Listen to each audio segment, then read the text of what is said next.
Bonjour, quelle joie de se retrouver en ce beau samedi de Pâques. Aujourd'hui, c'est comme si c'était Pâques pour vivre ensemble ce message lumière, pour approfondir la parole de Dieu. Ça fait tellement de bien. Aujourd'hui, c'est l'évangile de Saint Marc qui nous est présenté. C'est un évangile très concis. C'est en peu de mots, en quelques versets. Je pense que c'est à peu près 5, 6, 7 versets. Saint Marc nous résume tout ce que les autres évangélistes ont heureusement mieux expliqué, plus expliqué. Alors, je pense que cet évangile, il faut le prendre justement dans son ensemble et avec les autres écrits néo-testamentaires. Je pense que c'est très important d'aller chercher chacune des paroles et de les relier à son contexte. La première, c'est ressusciter le matin, le premier jour de la semaine. Je pense que c'est vraiment le cœur de cet évangile, c'est la résurrection. C'est de cela qu'on va parler. On va regarder Jésus ressuscité ensemble. On pourrait bien parler des apôtres, de ceux qui ont cru ou n'ont pas cru, parce que Saint Marc est assez vrai en ce qui concerne le peu de foi des apôtres au début, mais on va aller voir à la fin, ça se termine bien. Jésus apparut d'abord à Marie-Madeleine, de laquelle il avait expulsé 7 démons. C'est l'évangile de Saint Jean qui nous raconte cet évangile et les autres aussi. Celle-ci partit annoncer la nouvelle à ceux qui, ayant vécu avec lui, s'affligeaient et pleuraient. Quand ils entendirent que Jésus était vivant et qu'elle l'avait vu, ils refusèrent de croire. Saint Marc veut nous dire que les apôtres ne sont pas des hommes crédules et que croire à la résurrection n'a pas été évident pour eux. Je ne sais pas si tu as déjà fait l'expérience, mais une année, j'avais regardé Jésus sur la croix. J'avais regardé la Passion pendant un bon temps du carême et je vais te dire que rendu à Pâques, probablement que j'étais un peu intense dans ma contemplation. Moi aussi, je me suis dit, ça se peut pas que ce soit fini. J'avais trouvé que c'était vrai que j'avais compris que c'était pas évident de croire à la résurrection après que les apôtres aient vécu tout ce qu'ils avaient vécu avec Jésus, le reniement, la trahison de Judas, qu'il soit défiguré sur la croix, qu'il soit crucifié, qu'il soit au tombeau. Ils l'ont vu, le tombeau, ils sont allés.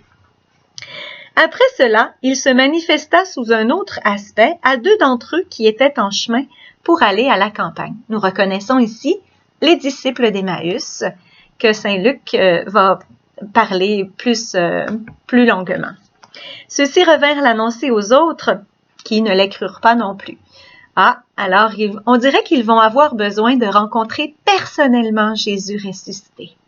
Ça peut peut-être nous aider, nous aussi, dans notre témoignage de la résurrection. Souvent, on a de la misère on comprend pas pourquoi les gens ne croient pas, mais ils ont besoin d'une rencontre personnelle avec Jésus. C'est pour cela qu'il faut être des hommes et des femmes de prière. Ceux qui ont rencontré Jésus et qui le feront rencontrer par leur transparence.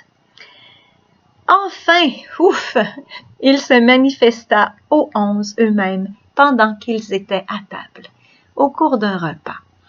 Les apôtres connaissaient bien Jésus autour d'un repas. C'était leur dernier souvenir, la dernière fois qu'ils l'avaient vu vivant, c'était au cours du repas, de la dernière scène. Pour eux, c'est familier. Alors ils retrouvent le Jésus qu'ils ont connu, mais encore plus lumineux, encore plus transparent, encore plus proche de son Père. Et je pense que sa parole devait être différente, pas parce que c'était une autre parole, mais elle devait avoir encore plus de poids parce que Jésus était passé par la mort et la résurrection. Il leur reprocha leur manque de foi et la dureté de leur cœur parce qu'ils n'avaient pas cru ceux qui l'avaient contemplé ressuscité. J'imagine qu'à ce stade, Jésus lui-même leur donnera la foi. La foi est un don de Dieu et il faut l'accueillir. Et une fois qu'ils l'auront accueilli, je pense que, on le sait, dans les Actes des Apôtres, il n'y a rien, jamais, ni personne qui pourra les faire changer d'idée. Ils seront tellement sûrs que chacun donnera sa vie pour le Christ.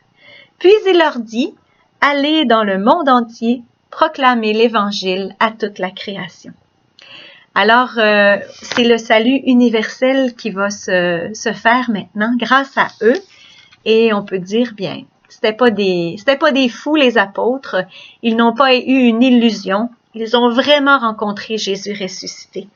Et c'est ce qu'on dit dans la première lecture. Quant à nous, c'est Pierre et Jean qui le disent, ou les apôtres, il nous est impossible de nous taire sur ce que nous avons vu et entendu.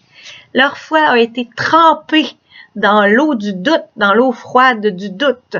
Et maintenant, il n'y a plus rien, ni personne qui va les empêcher de témoigner du ressuscité.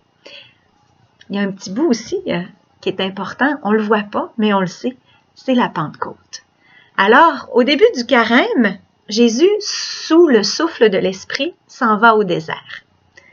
Le soir de Pâques, dans Saint Jean, il souffle et il dit à ses apôtres, recevez l'Esprit Saint, et le temps pascal se termine avec la Pentecôte.